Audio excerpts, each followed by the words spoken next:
2부 첫 교육 과목은 긴급복지라는 과목입니다. 혹시 선생님들 긴급복지라는 제도에 대해서 알고 계십니까? 들어보신 적 있으세요? 긴급복지?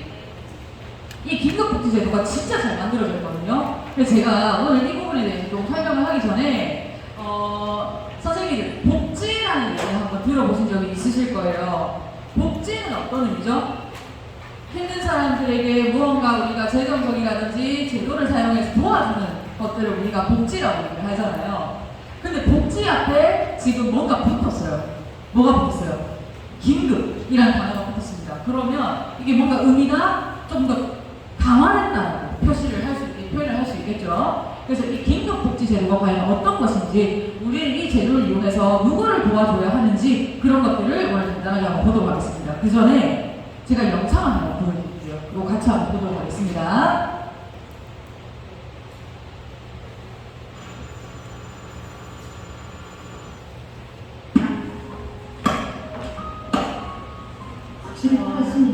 기아 대책 여기서 제가 이제 본 영상인데 유심히 잘 봐주셨으면 좋겠습니다.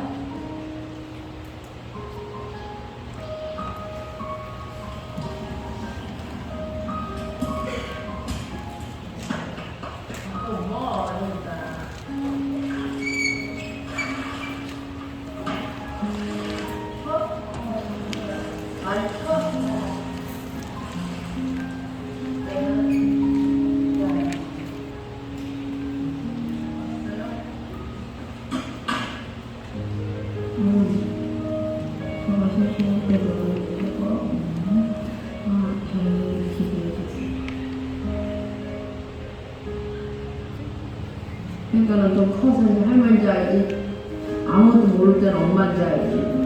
그 이상하게 큰 거지.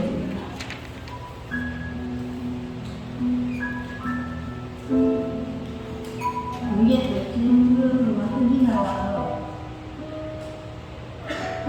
맑으면 되게 추워요. 정장 타는 의자에서 자는데 얼굴에 다 얼고 쓸데없는 하나는 들쓰면 목걸이 치면 사는.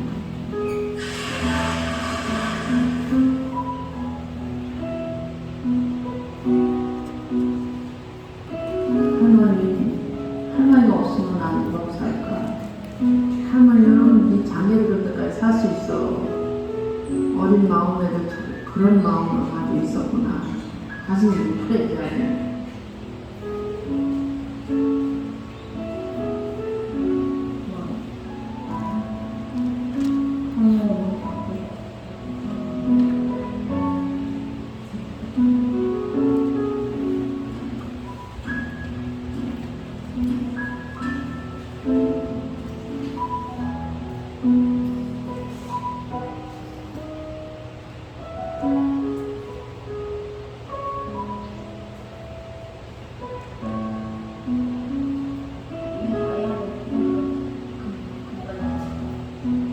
할머니 정말 좋아하는 사랑해요. 할머니.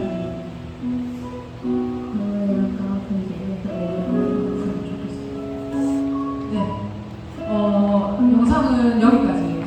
근데 제가 이 영상을 처음 보고 조금 마음이 많이 아팠어요. 되게 많이 아파가지고 이 민준이가 지금 어떻게 지내는지 너무 궁금한 거예요, 선생님. 그래서 제가 찾아봤어요. 민준이 어떻게 지낼까? 선생님 안 궁금하세요? 민준이 어떻게 지내는지? 어떤 분들 그러더라고요. 부모 뭐하냐? 이 부모 어디 갔냐 하시는데, 민준이가 돌도 안 돼서 부모님이 교통사고로 동시에 돌아가셨다고 얘기를 하더라고요. 그래서 이제 몸이 아픈 친정 할머니가 돌봐주시는데, 좀 안타까운 소식을 전해드릴게요. 민준이 그날 할머니가 쓰러지셨어요. 모지혈 뇌출혈로 쓰러지셨어요. 그러면 민준이는 11살이더라고요. 지금 현재 나이가. 그럼 민준이를 누가 돌봐줘야 합니까, 선생님? 혼자인데요. 누가 돌봐줘야 돼요? 선생님이. 내가, 국가가, 나라에서 도와줘야죠. 그걸 우리가 뭐라고 얘기합니까? 복지라고 얘기합니다. 자, 그러면 선생님, 이 복지가 생겨나게 된 배경, 긴급복지라는 이런 제도가 생겨나게 된 배경에 대해서 제가 선생님들에게 설명을 좀 해드리도록 할게요. 다소 사진이 좀 충격적일 수 있는데 대구에서는 한참 떠들썩하게 이슈가 있었던 사건이었습니다. 불로동 아사 사건 혹시 기억나시는 분? 2004년도에 있었던 일이었어요. 이때도 복지 제도가 엄청 활성화되어 있었던 시기인데 제가 이 사건을 조금 깊게 설명을 드리도록 할게요. 성당에서 선생님 수녀 두 분이 차를 계셨어요. 차를 드시고 계셨는데 차를 먹고 있는데 갑자기 밖에서 불토대들이 나가요. 그래가지고 수녀님 한 분이 누가 왔다 그래가지고 성당 앞에 나갑니다. 그래서 성당 앞에 나갔는데 성당 앞에 가보니까 지적 장애를 가지고 계시는 아저씨 한 분 서서 뭐라고 계속 얘기를 해요. 그래서 이 수녀님이 들어보니까 뭐라고 얘기를 하냐면 우리 집에 애들이 있어요. 살려주세요. 살려주세요. 라고 얘기를 계속 합니다. 이 수녀님이 처음에 잘못 들은 줄 알았어요. 근데 너무나도 간절한 눈빛과 간절한 목소리로 얘기를 하니 이거 내가 무시했다가는 벌 받겠다 싶어서 안에 있던 수녀님을 대동해서 경찰관, 수사관 그리고 이제 동사무소 직원을 대동해서 그 남자분이 이끄는 집으로 같이 갑니다. 근데 선생님 그 동사무소 직원이 문을 딱 열었는데 와 그 풍경이 어떠냐면 우리 원룸이라고 표현하죠. 원룸에 이렇게 구석에 부인분이 쪼그려 앉아있고 여기에 뭐가 이제 있어요. 그리고 이제 들어가자마자 심한 악취가 나고 그리고 이제 물어보거든요. 여기에 보니까 애가 이 상태로 누워있던 거예요. 중간에. 그러니까 이 지금 반전이 뭐냐면 못 먹어서 영양실조로 이게 올라온 거예요. 그래서 이제 그 동사무 직원이 세상에 어떡하냐 그러면서 우리 선생님 집에 계시다 보면은 매년마다 그거 조사할 거예요. 인구 총주택 그 가구 수 조사하는 거. 그거를 막 조사한 자료를 가지고 와서 막 넘겨보더니 그 동사무 직원이 이런 얘기를 하는 거예요. 근데 여기 지금 4살짜리, 3살짜리 남자애 말고 1살짜리 여자애가 한 명 더 있다고 나와 있는데 걔 어디 있냐? 라고 얘기를 합니다. 근데 그 얘기를 듣자마자 제가 구석에 누가 있었다고 했어요? 부인이. 한 미동도 없다가 그 얘기 딱 듣자마자 부인이 갑자기 딱 이렇게 일어나는 거예요. 근데 그 부인도 직접 장애가 있으셨어요. 근데 그 부인이 그 얘기를 듣고 어디로 가냐면 몇 발 안 걸어오래. 몇 발 딱 걸으면 선생님 우리 옛날에 그 장롱 중에 요런 지퍼 열어서 쓰는 거 알아요? 지직 하는 거? 거기로 가져요. 몇 발 걸어서 지직 열더니 포대기 이불 포대기 있죠? 그거를 꺼내오더래요. 그래갖고 거기에 똥똥 싸져 있을 거 아니에요. 열더래요. 그 안에 아기가 이미 사망한 채로 부패한 채로 들어있었던 거죠. 왜 그랬냐 물어보니까 이게 두 분 다 지적장애가 있으시니까 지금 아이가 어떤 상태인지도 몰랐던 거예요. 선생님. 이 얘기가 전국 SBS, KBS, MBC를 다 송출이 됩니다. 선생님. 그러니까 이제 국민들이 어떤 반응이 일어나냐면 난리가 나는 거예요. 너네 내 피 같은 세금 걷어내갖고 뭐 하는 건데? 이런 사람들 도와주라고 우리 세금 내는 거 아니야? 우리 복지 세금 다 너네 어디로 쓰는 거야? 하고 난리가 난 거예요. 선생님. 그래서 이게 그냥 복지 제도로는 안 되겠구나. 정말 내일 못 죽고 못 먹어서 있는 사람들이 있구나. 라고 해서 긴급복지라는 법을 제정하게 됩니다. 2005년도에 제정을 하고 1년 동안 대두기간이 거쳐서 시행이 2006년도에 돼요. 그런데 선생님 문제는 선생님들 중에 혹시 긴급복지라는 제도에 대해서 알고 계셨던 분? 알고 계셨어요. 자, 이게 문제예요. 긴급복지라는 법이 만들어졌는데 이게 지금 이게 안 되는 거죠. 홍보가 안 돼 있는 거죠. 그러면 선생님이 이 법이 만들어지고 나서 이런 일이 또 안 생겼을까? 또 생긴 거예요. 자, 볼게요. 2014년 송파구 새 모녀 사건. 이거 기억나시는 분 있죠? 마지막 월세를 봉투에 넣어놓고 새 모녀가 같이 동반 자살을 벌입니다. 왜? 너무 빚이 많은 거예요, 지금. 그래서 이런 사건들이 일어나고 그 다음에 이 이후에 또 계속해서 똑같은 일들이 일어나기 시작해요. 증평번호 생활고 남편이 도박으로 빚을 하려고 도망을 가버린 거예요. 그러니까 어떻게 해야 될지 몰라 사는 우울증에 같이 이런 게 겹쳐지다 보니까 약물 중독으로 인해서 사망을 하게 되고 벼락금 무력. 근데 지금까지도 이런 일이 많이 일어나고 있다는 거예요. 그래서 이런 일들이 아직까지도 일어나고 있다는 문제가 분명히 있다는 거다. 우리가 좋은 법을 만들어놨는데 도대체 문제가 뭘까에 대해서 정부에서 공공이 생각을 하다 보니까 제가 방금 말씀드렸다시피 문제는 이거였던 거예요. 그 사람들은 마음에 여유가 없는 사람들이에요. 그러니까 그 사람들한테 이런 법이 있다라는 걸 알려줘봐야 활용이 안 되는 겁니다. 그래서 이 시각을 조금 돌리는 거죠. 누구에게로? 그 옆에 있는 사람들에게로. 옆에 있는 사람들한테 이런 제도가 있어요. 혹시 선생님들 주변에 도움이 필요한 사람들이 있으면 이런 것들을 좀 알려주세요, 도와주세요 하고 대정을 하는 거였어요. 그래서 지금 긴급복지 신고 의무자라는 교육을 진행하게 된 거예요. 무슨 얘기인지 아시겠죠, 선생님? 그래서 이 교육을 들으시는 선생님들은 최소한 신고 의무자시라는 건데, 자, 이거는 제일 중요한 게 있어요. 긴급복지는 선생님, 선조치 후조사예요. 잘 이해하셔야 돼요. 선조치 후조사. 먼저 조치를 해주고 조사에 들어간다는 겁니다. 자, 그럼 선생님들이 내가 그런 얘기를 어디서 카페에서 친구하고 이렇게 커피를 먹다가 들었어요. 이런 얘기를. 그러면 선생님들이 조사를 해보고 나서 현장에 먼저 가보고 나서 동사무소에 가야 되는 거 아니냐? 내가 조사를 내 시간 뺏기는 거 아니냐? 이런 생각을 하시는데 아니에요. 선생님들이 조사를 해보실 필요가 없어요. 그럼 선생님들은 어떻게만 하면 되냐면 그냥 동사무소에 가가지고 원장님들이 동사무소에 가셔가지고 나 이런 얘기를 들었는데 아니면 우리 학원에 다른 애 중에 이런 애가 있는데 한번 나가서 출동 한번 해가지고 한번 현장 조사 한번 해가주세요. 여기까지만 주시면 됩니다. 무슨 얘기 아시겠죠? 딱 신고까지만 해주시는데요. 그 이후에 저희는 담당자분 하실 겁니다, 선생님. 그렇기 때문에 선생님들은 제가 오늘 원장님들 요거만 알려드릴게요. 지원 요청 방법입니다. 이 세 가지 방법 중에 원장님들이 원하시는 방법으로 좀 진행을 하셔야 되는데 첫 번째 방법으로는 주민센터에 방문하는 방법이 있어요. 요즘 주민센터라고 안 부른다면서요. 뭐라고 행복지원센터라고 부르나요? 행복지원센터에 직접 찾아가시는 방법이 있고 아니면은 원장님들이 129번에 전화를 하시는 방법이 있고 아니면은 모바일 어플로 신고를 하시는 방법이 있어요. 자, 근데 이 세 가지 방법 중에서 선생님들이 원장님들이 생각하셨을 때 가장 조금 빠르고 신속하고 편리한 방법이 뭐라고 생각하십니까? 그렇죠.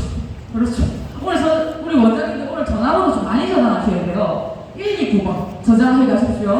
요 번호 보건복지 상담센터 번호거든요. 그래서 여기로 제가 세 가지 전부 다 처리를 해봤는데 가장 신속하고 정확합니다. 그래서 이 전화로 신고를 하시는 걸 추천드리는데 물어보시는 질문들이 있더라고요. 그러면 예를 들어서 우리 얼마 전에 연휴였잖아요. 7일, 8일 연휴였는데 내가 하필이면 연휴 첫날에 그 얘기를 들은 거예요. 앞으로 연휴 6일 남았는데 첫날에 와 우리 옆집에 사는 걔가 난 진짜 힘들어가지고 라면도 못 먹어가지고 뭐 굶어 죽게 생겼다. 그럼 선생님 그때는 어떻게 도와줘야 돼요? 연휴가 6일 남았어요. 그때는 어떤 식으로 도와줘야 됩니까? 그렇죠. 그때도 전화를 하시면 됩니다, 선생님. 왜냐면 여기는 주말이나 공휴일이 없어요. 그래서 보건복지상담센터는 1년 365일 24시간 신고가 가능하기 때문에 무조건 크리스마스 당일에도 선생님 운영을 합니다. 새벽에도 전화를 받아요. 그래서 이 번호로 신고를 해주시는 걸 추천드린다라는 걸 말씀을 드리고 요거 아까 제가 설명을 드렸지만 다시 한번 말씀드릴게요. 현장 방문 원칙이나 선생님들이 할 필요가 없습니다. 선생님들이 그냥 그런 소문을 들었다. 그런 얘기를 그냥 건너 들었다 하시면은 그냥 129번이나 행복복지센터로 가서 직접 그냥 얘기만 해주시면 돼요. 가서 좀 해달라, 조사를 좀 해달라. 그래서 요거까지. 그리고 요거 물어보시는 분들이 있어요. 이거 내가 신청해야 되겠다.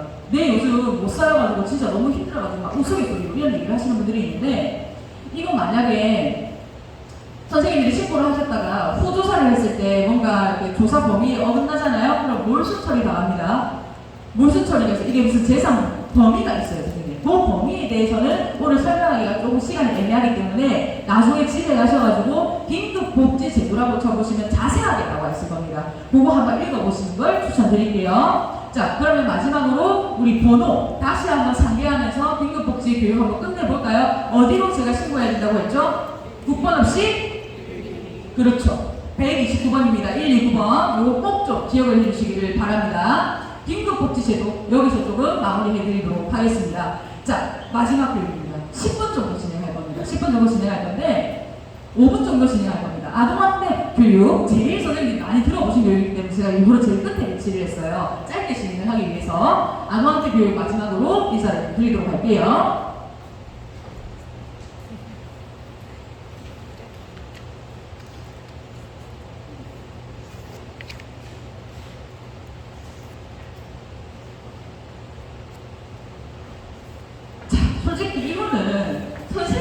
저보다 훨씬 더 전문가이실 거예요.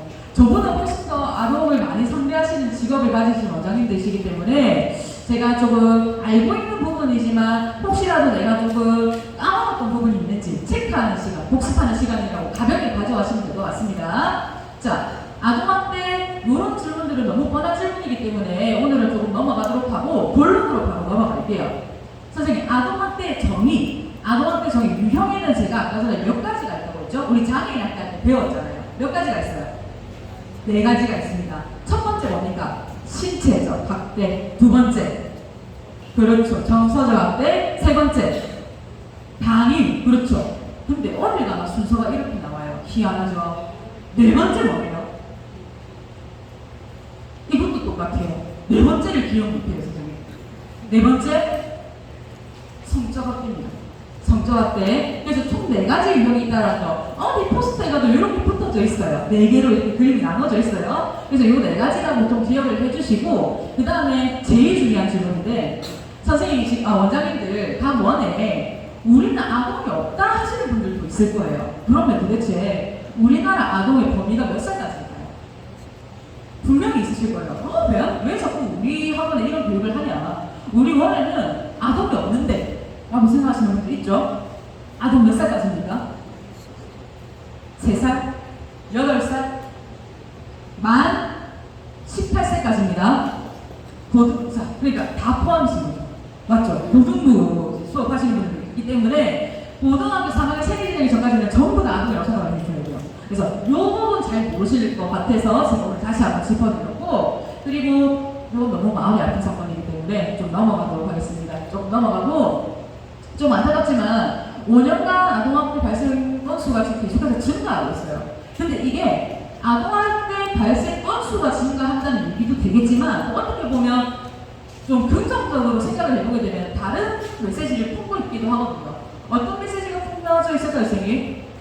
이게 횟수가 증가한 것도 있고, 사실은 그만큼, 그렇죠, 우리 선생님들의 열정, 신고가 좀 많이 올라가고 있다. 그래서 이런 교육이 실제로 도움이 많이 되더라고요. 이게 현실 바꾸는 데 있어서. 그래서 지금 요렇다라는 걸 좀 말씀을 드리고, 우리 원장님들이 신체적 방임, 정서적 학대에 대해서는 잘 알고 계시겠지만 성적 학대에 대해서 조금 잘 모르시는 분들 조금 있으실 것 같아서 성적 학대 오늘 간단하게 좀 설명드리도록 하겠습니다.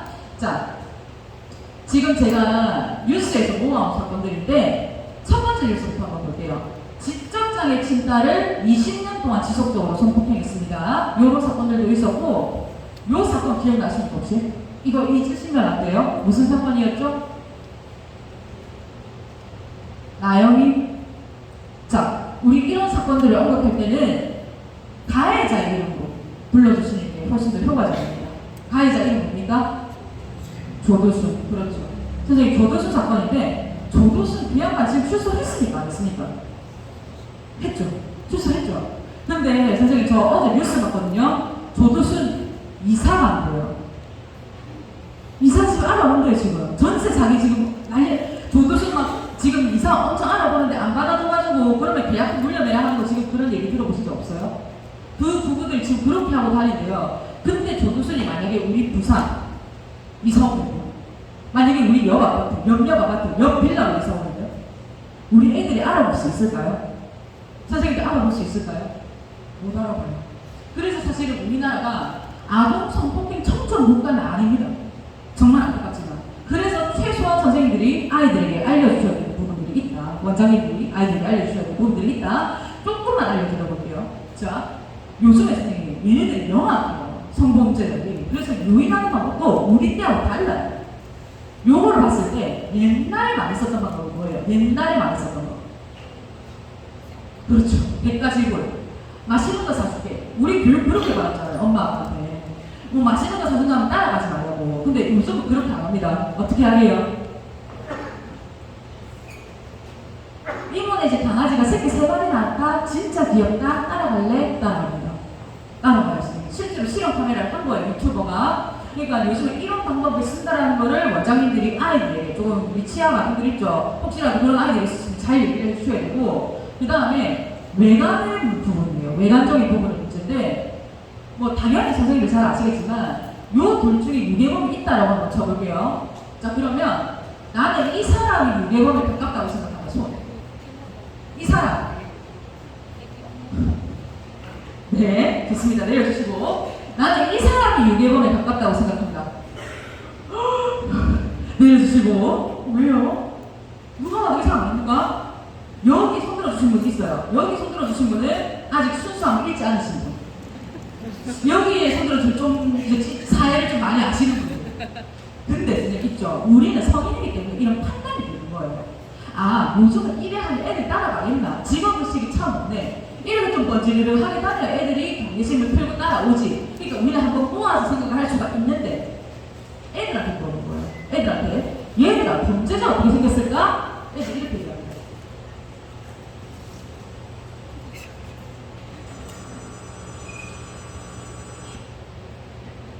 다시 한번 보여드릴게요. 코가 이상하게 생긴 아저씨예요. 얼굴에 점이 있고요. 얼굴에 점 있으신 분. 이건 똥이고요. 이건 칼이고 망치도 있고요. 네. 똥방치도 있고요. 크게 있을 것 같아요. 얼굴은 어떻게 돼요? 이거를요? 따라하고 싶어요. 아이들이 이미 이런 선입견을 가지고 있습니다. 뿅망치를 들고 다니고 얼굴에 흉터가 있을 것이고 사납게 생겼을 것이라고 아이들이 선입견을 갖고 있어요. 이 선입견 누가 만들어줬습니까? 네, 안타깝지만 우리가요. 우리가 아이들에게 이야기를 들려줄 때조차 아이들을 엄하게 혼낼 때조차 무서운 목소리로 이놈한다, 아저씨가 잡아간다, 무서운 아저씨가 잡아간다 라고 선생님들이 교육을 하셨잖아요. 그러니까 아이들이 이렇게 선입견을 가지고 있는 거예요. 근데 제가 서양권 아이들 한번 보여드릴게요. 다시 한번 보여드릴게요. I drew my picture like this because a stranger is just a normal person. 평범한 사람이다. And so they could look 진짜 at 중요한 me 얘기예요. 여자일 수도 있다는 얘기를 합니다. to be a girl or 실제 우리 사례도 있었죠. 박초롱초롱 빛나리랑 a stranger could be 임산부가 a 납치를 boy, 했었죠. and they can look like anything. 애완동물 and 얘기를 they can 합니다. look at. 얘가 진짜 I drew 똑똑해요. a picture of these people because they're everyday 면식. who 매일 보는 사람일 수 있다. 자, 선생님 이거 진짜 포인트인 게 아동 성폭력은요 면식법에 의해서 이루어질 확률이 몇 프로라고 보십니까? 면식법에 의해서 이루어질 확률 90%입니다.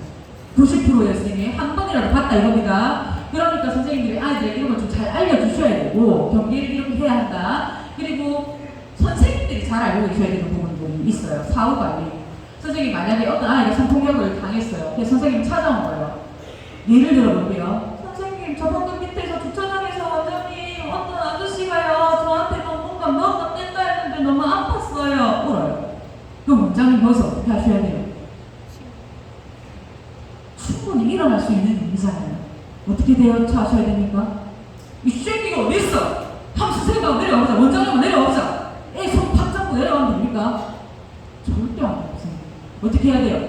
나는 성인이다. 최대한 선생님 진정하시고 아무렇지 않은 듯 대응하셔야 됩니다. 괜찮아. 선생님 잘 찾아왔어. 선생님이 해결해 줄 테니까 걱정하지 마. 일단 애가 아무 일 아닌 것처럼 느껴지게 대응을 하셔야 돼요.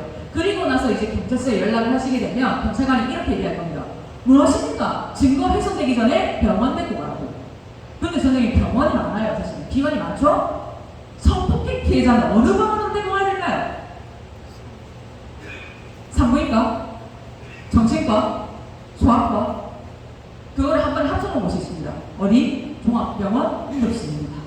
그쪽으로 데리고 가셔야 돼요. 선생님 근데 가기 전에 아가 막 찝찝하다 원장 나면 찝찝해요. 샤워시키고 하면 됩니까? 절대 안 됩니다. 그대로 담요 싸가지고 아이를 데리고 가야 됩니다. 증거 훼손될 수 있기 때문에 그 부분 잘 알고 계셔야 되고 이 부분 좀 넘어갈게요. 좀 넘어가고 이 부분을 포인트입니다. 아동학대는요 의심만 되고 신고를 하셔야 돼요. 증거, 물증 없어도 됩니다. 내가 의심만 되고 신고를 하시는데 만약에 신고 안 했다 5일 만에 AR 과태료가 부과될 거예요. 근데 이게 실제로 부과된 사례가 최근 들어 2건 있었습니다. 전국적으로. 그래서 요거 지금 조금 심하게 단속을 하나 보더라고요. 그래서 선생님들 요거 다시 말씀을 드리고 그럼 어떤 경우에 내가 의심을 해야 하는데 짜라락 한번 읽어드리고 오늘 교육을 마무리해드리도록 할게요. 자, 선생님 눈으로 일단 한번 읽어보십시오. 어떤 경우에 내가 레이더망을 돌려야 하는지.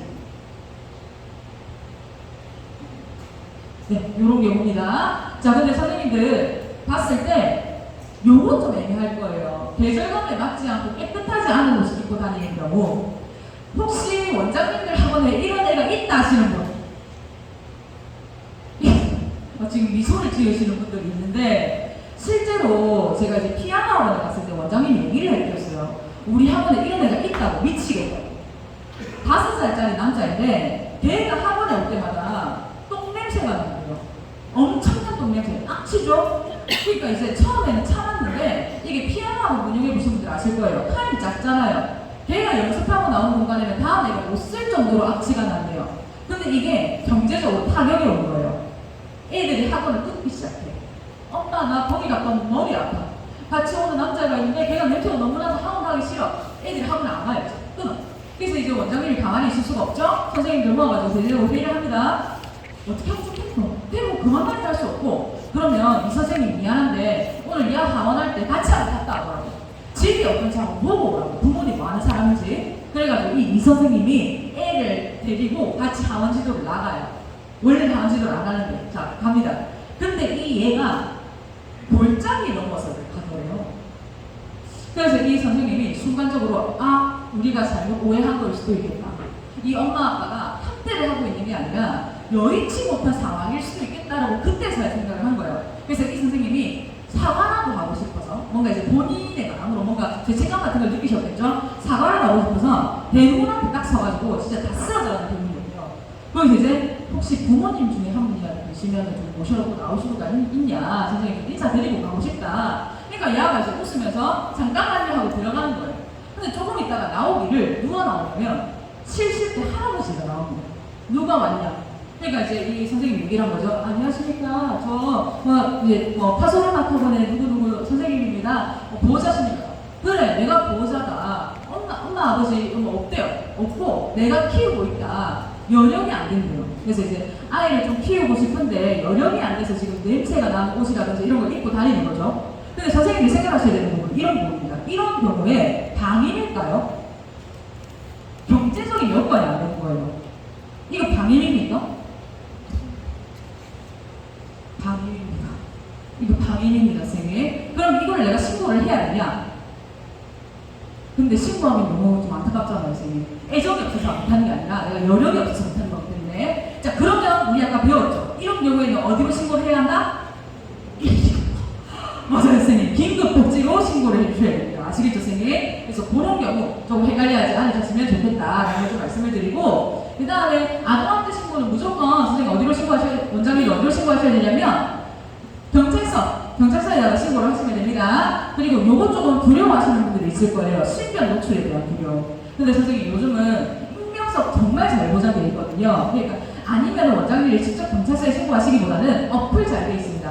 아이폰은 죄송하지만 안 돼요. 갤럭시에는 우리 아이 지킴이 어플이라고 있습니다. 어플로 신고를 하시게 되면 익명성 보장 100% 됩니다. 그래서 그거 한번 참고를 해보시는 걸 추천드릴게요. 자, 그럼 끝으로 이거 한번 읽어드리면서 교육 마무리하겠습니다. 참 안타깝지만 지금 현재 아동학대 80% 이상이 어디 내에서 일어납니까, 선생님? 가정 내에서. 그럼 이거 누가 가해를 한다는 소리입니까? 부모가 가해를 한다는 소리예요. 내 애를 내가 알아서 하겠다는데 선생님들이 무슨 상관입니까? 원장님이 무슨 상관입니까? 이래버리면 사실 원장님들이 신고하기가 조금 주저될 수 있다라는 얘기를 많이들 해주시는데, 아동학대는 선생님 어른들의 시선에서 보시면 안 돼요. 아이들의 시선에서 맞춰야 됩니다. 만약에 애가 막 시험기간에 너무 힘들어한다 이런 경우에는 좀 적극적인 신고 선생님까지 좀 부탁을 드리면서 아동학대 신고 의자 교육은 여기서 조금 마무리해 드리도록 하겠습니다. 선생님 오늘 저하고 한 80분 정도 달려주셔서 너무 감사드리고, 뒤에 좀 남은 일정이 조금 있으실 거예요. 그거 마저 잘 하시고 선생님들 잘 오늘 마무리 잘 하시기를 바랍니다.